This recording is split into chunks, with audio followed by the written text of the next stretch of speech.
আসসালামু আলাইকুম, hello everyone. আপনারা দেখছেন cooking my life channel. Instant bread snacks বানানোর জন্য লাগছে আপনাদের পেঁয়াজ, ধনেপাতা এবং কাঁচামরিচ। ফার্স্ট আমাদের একদম চপিং বোর্ডের সাহায্যে একদম চপ করে নিতে হবে।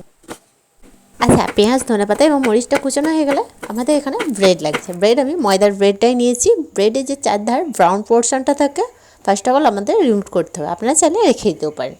আচ্ছা, তারপরেই হচ্ছে বয়েল আলুকে একদম ম্যাশ করে নিয়েছি। আচ্ছা, এরপর যেটা করতে হবে, ম্যাশ আলুর মধ্যে কোচানো পেঁয়াজ, ধনেপাতা এবং মরিচ কুচিটা অ্যাড করে দিতে হবে। তারপর খুব ভালোভাবে মিশিয়ে নিতে হবে। এখানে কয়েকটা গুঁড়া মশলা অ্যাড করতে হবে। গরম মশলার গুঁড়ো, জিরার গুঁড়ো, তারই সাথে কিন্তু ঝালমরিচের গুঁড়ো। 3টা গুঁড়া মশলাই আমাদের লাগছে, আর কিছু লাগবে না। মশলাগুলো অ্যাড করার পর আবারও কিন্তু খুব ভালোভাবে কিন্তু মেখে নিতে হবে।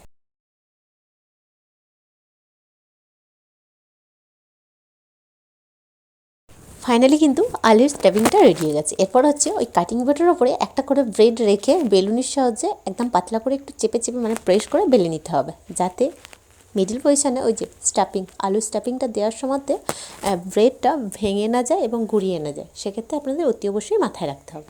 একটা আঠা বানাতে হবে। আঠা বলতে অন্য কোনো আঠা না, এটা হচ্ছে খাবার আঠা। একটা বাটির মধ্যে অল্প পরিমাণে পানির মধ্যে ওই 2 থেকে 3 চামচ মতো ময়দা নিয়েছি।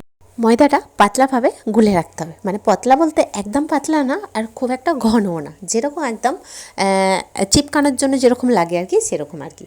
তারপরে হচ্ছে এই যে কাটিং বোর্ডটা আবারও নিয়ে চলে এসেছি। এরপর হচ্ছে একটা করে ব্রেড রাখবো, চারধারটা এই যে হোমমেড যে আঠাটা রেডি করেছি, মানে ময়দার আটা, সেটা কিন্তু আমাদের এই যে ব্রেডের চারধারটা দিতে হবে। তারপরে হচ্ছে মিডিল পজিশনে ওই যে আলু স্টাফিংটা দিয়ে চারধারটা ফোল্ড করে দিতে হবে। এই যে দেখতে পাচ্ছেন ইজিলি কিন্তু ফোল্ড হয়ে যাবে।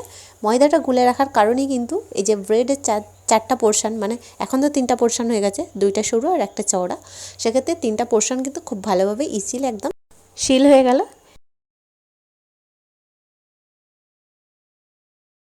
তাহলে নিশ্চয়ই দেখে বুঝতে পারলেন কতটা ইজি, কতটা ইনস্ট্যান্ট আর কতটা কুইকলি কিন্তু আপনারা বাড়ি থাকা ব্রেড দিয়ে কিন্তু স্ন্যাক্স বানাতে পারেন। বাসায় থাকা কয়েকটা উপকরণ দিয়ে কিন্তু বাসার মেম্বারও কিন্তু উপভোগ করতে পারে, আর মেহমান কিন্তু আসলে চটজলদি কিন্তু এই স্ন্যাক্সটা আপনারা বানিয়ে দিতে পারেন।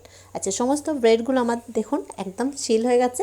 এরপর হচ্ছে অন্যদিকে তেলটা গরম করতে দিয়েছিলাম। খুব ভালোভাবে গরম হয়ে গেলে গ্যাসের ফ্লেম মিডিয়াম টু স্লো ফ্লেমে করে 3 থেকে 4টা করে এই যে ব্রেড স্ন্যাক্সগুলো তেলের মধ্যে ছেড়ে দেবো। যখনই নিচের পোর্শনটা কালার হয়ে যাবে তখনই কিন্তু পাল্টে দেবো, আর 2 ধারটা খুব সুন্দর একদম লালচে ব্রাউন কালার হয়ে গেলে ছেঁকে তুলে নেবো। স্ন্যাক্সগুলো এইভাবে কিন্তু তেলের মধ্যে মোচমোচা করে একদম লাল লাল করে ভেজে নেবো, আর গরম গরম খাওয়ার মজাই আলাদা। সিরিয়াসলি আপনারা বানাচ্ছেন তো অতি অবশ্যই একবার ট্রাই করে দেখেন, অতি অবশ্যই কমেন্টে জানাতে ভুলবেন।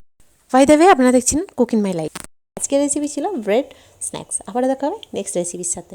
ভালো থাকবেন, সুস্থ থাকবেন, অতি অবশ্যই সাবস্ক্রাইব।